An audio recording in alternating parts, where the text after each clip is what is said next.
Wysteria, energy, twister.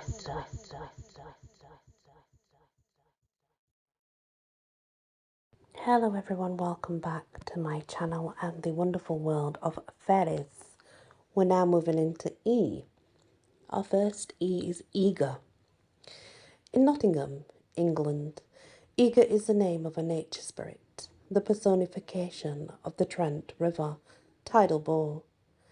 This malicious water spirit was responsible for causing floods in the region. It has been speculated its name is derived from the Scandinavian god of sea, a deity familiar to the Danish who settled the area after the Roman occupation. The Earth Men, also just known as Earthmen or Earth People. The Earthmen are the general name that applies to a fairy and gnome, the Mines. A solitary race, they enjoy dancing and laughing.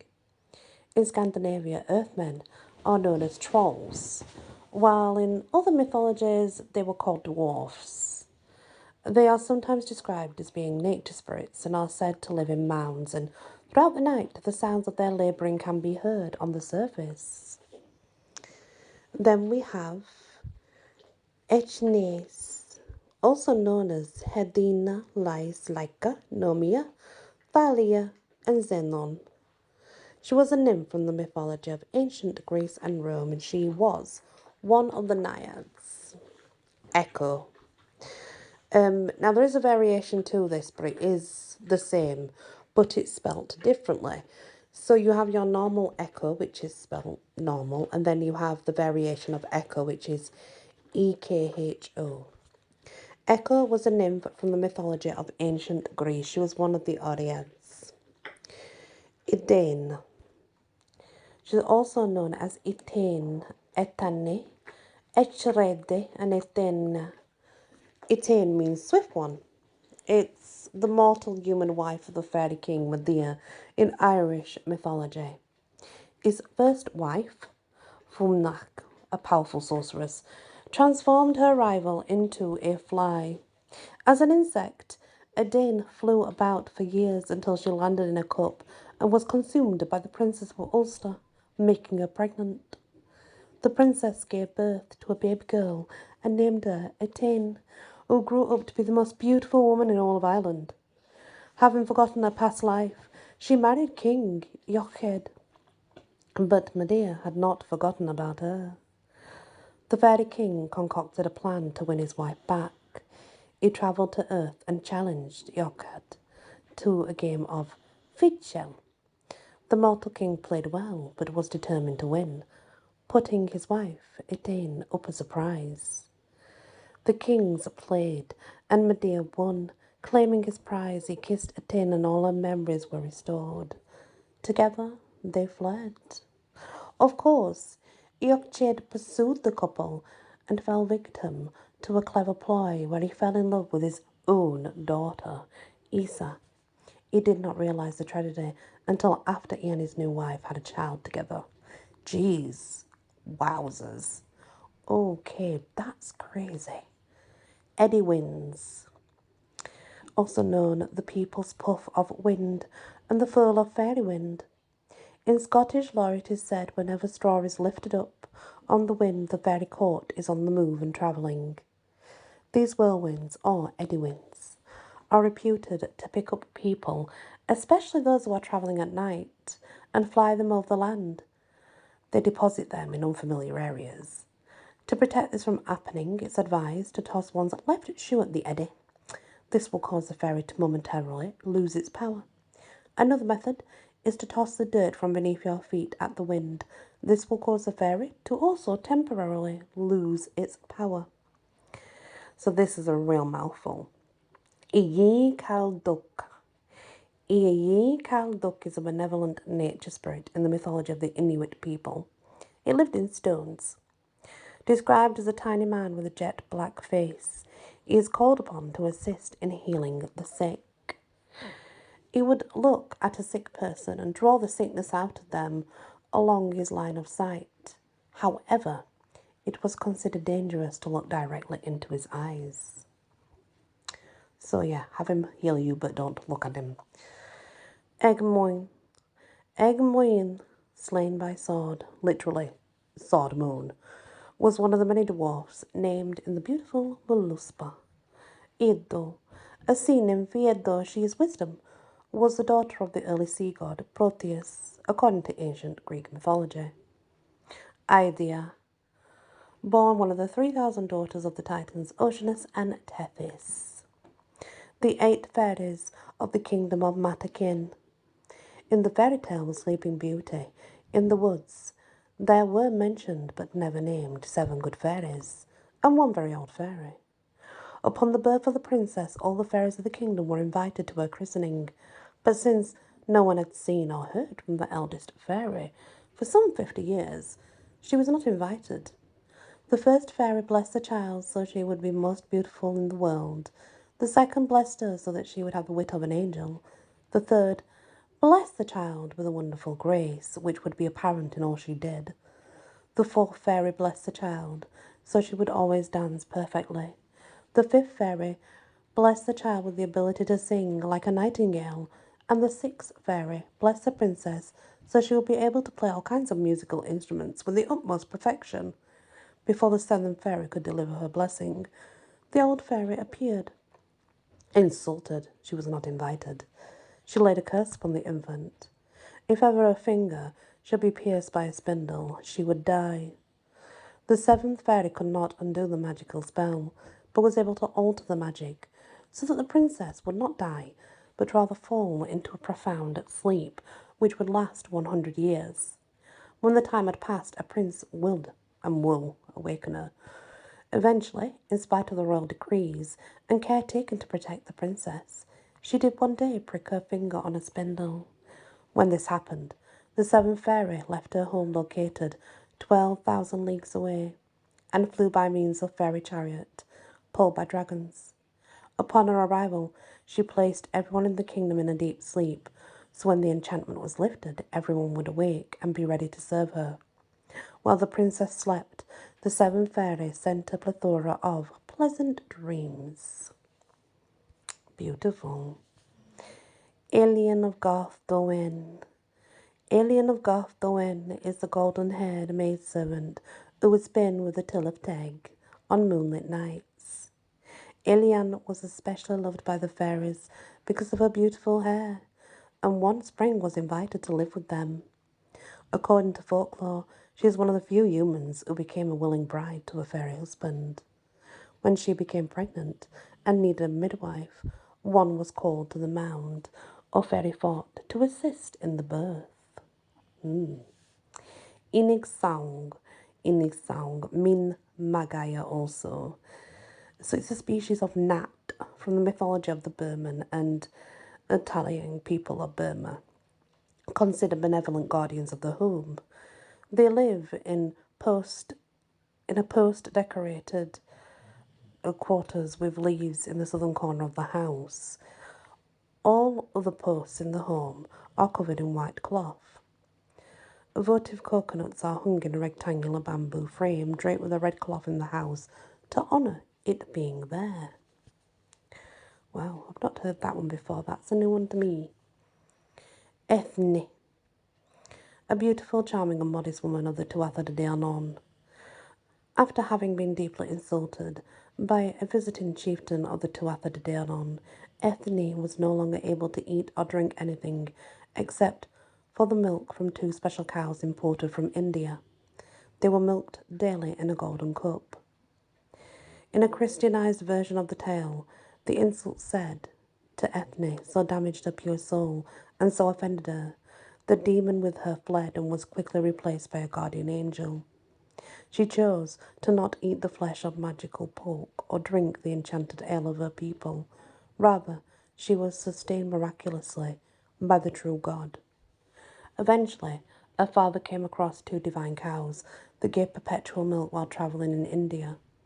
He returned home with them and gave them to his daughter, who milked them herself. Etri, poisonous. A dwarf, the smith, and he made the golden bristles. The boar with the bristles of gold. This creature item was able to run through the air both day and night and was said to be better than any horse. He also made the magical gold ring, Drupnir, and the hammer of Thor. Some other things he made as well. Ekimu, a malicious spirit from the mythology of the ancient Assyrians. The Ekimu, much like the Banshee of Irish folklore, appeared outside a home and released a long, frightful wailing cry just before the death of one of its occupants. The Ekeko, now it's spelled Ekkekko, but it's also spelled Ekoko, and it's also spelled Ekako, Ekeko. In the folklore of the Amora people of Peru, Brazil, obviously, it's a nature spirit, benevolent house spirit. It's described as looking like a small, plump man carrying household utensils. He brings fertility and good luck with him. Little statues made of clay, gold, rock, silver, and tin were made of Ikeko and kept in the home. A feast day was dedicated to him and celebrated in midsummer, but Spanish invaders put an end to the celebration and the spirit's worship. In 1871, the feast day, Tuekeko, was reinstated, but it is now celebrated on January the 24th. Ilabi Gathan. In the 17th century in England, Ilabi Gathan was the name of a fairy who was invoked in magical spells.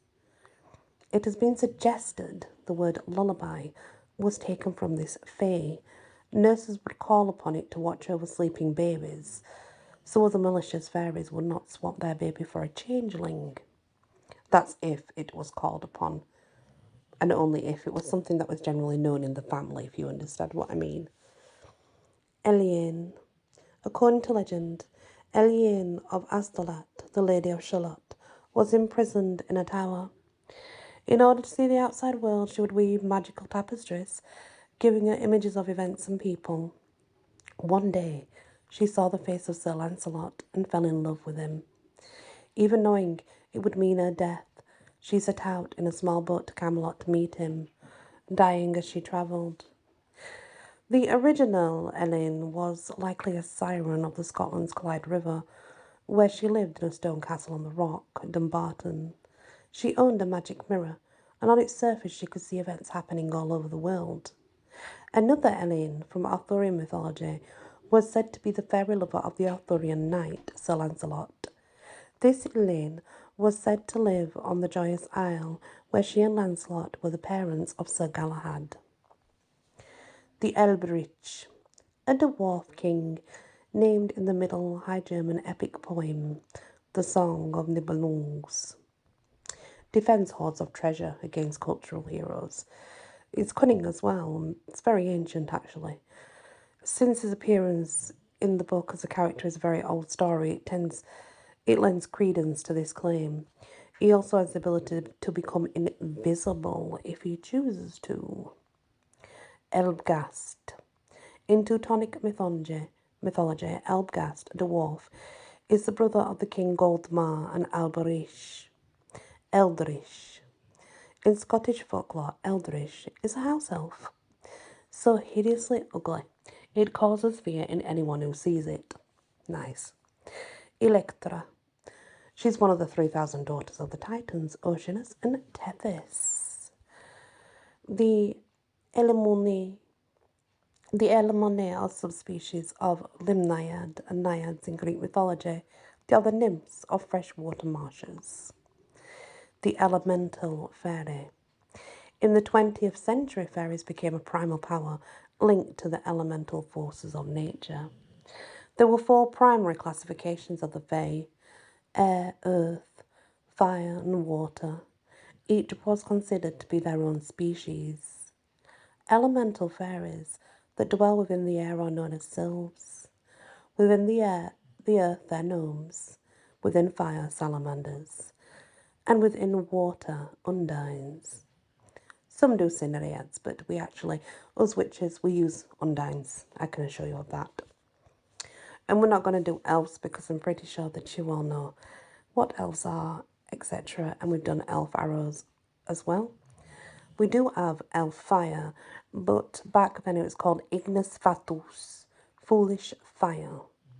Elf fire is a name given to fire obtained by rubbing two pieces of wood together and used in magical and superstitious practices.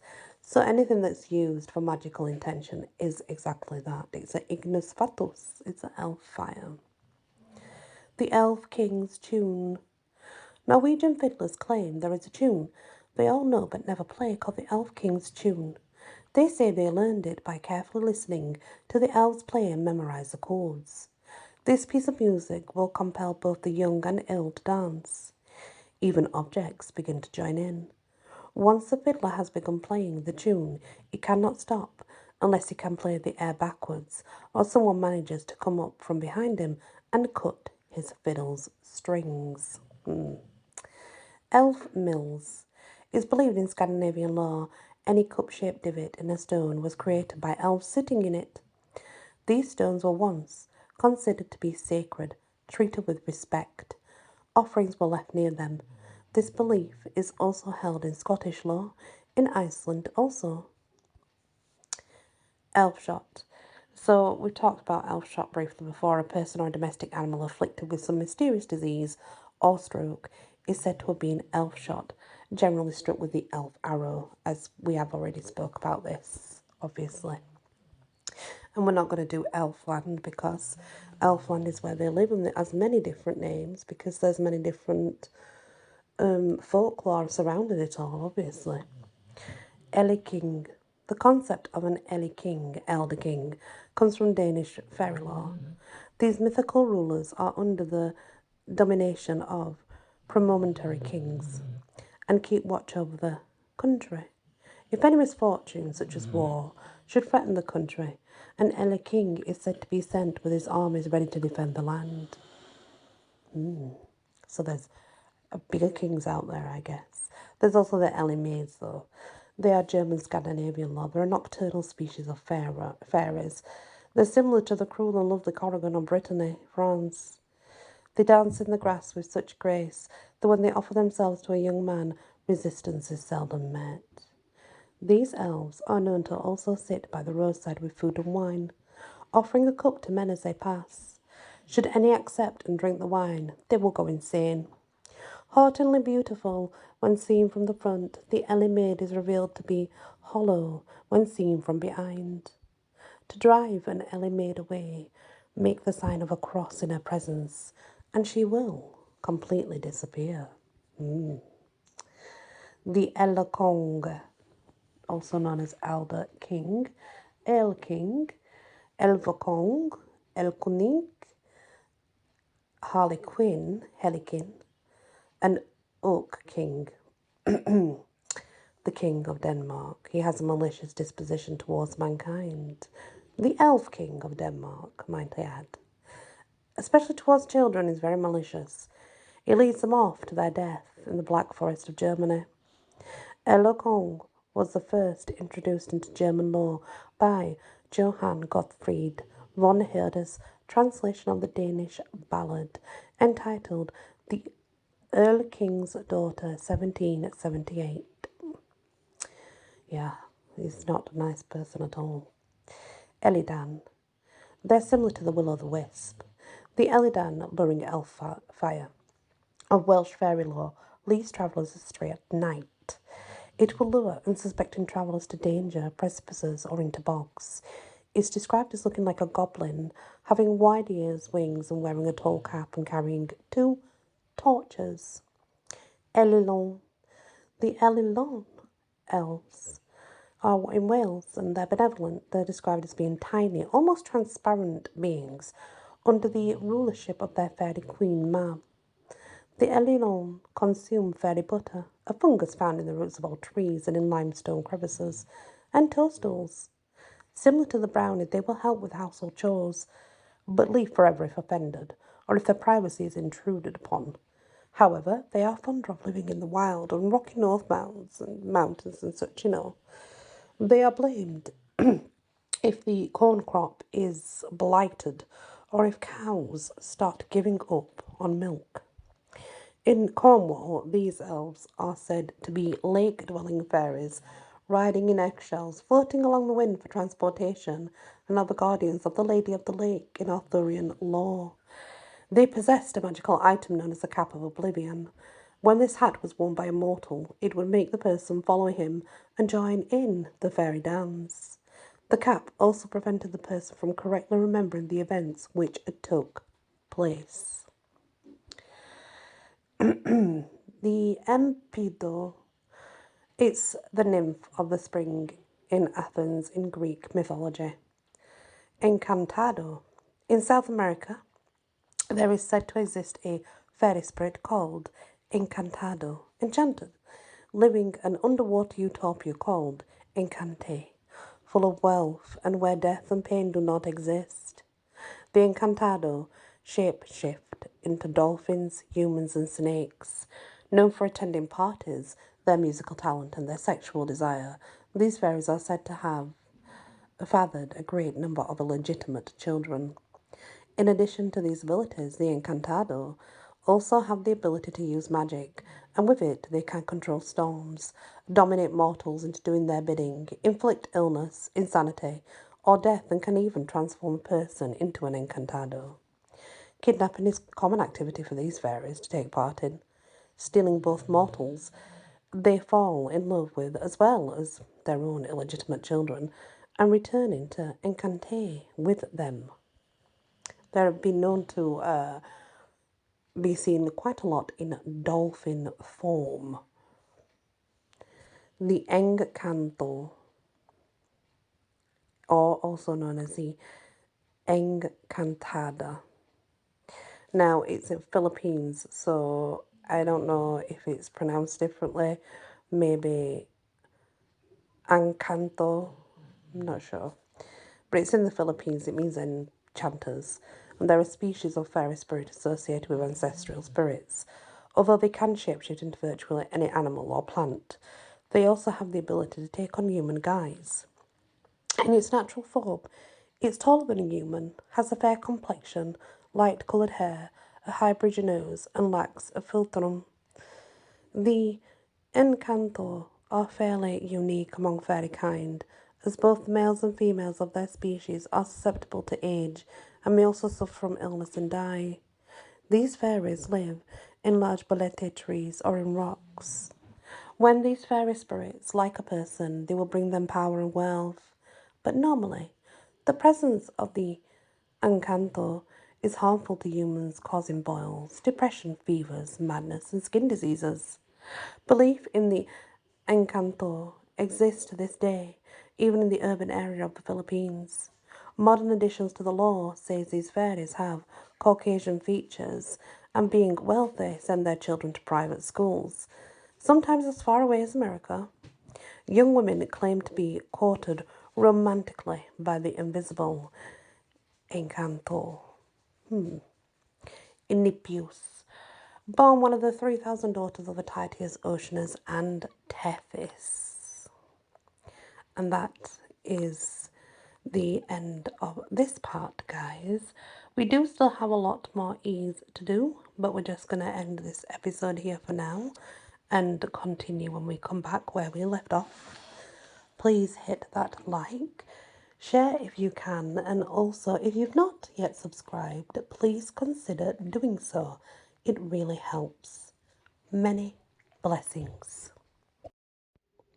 Wysteria, energy, twister.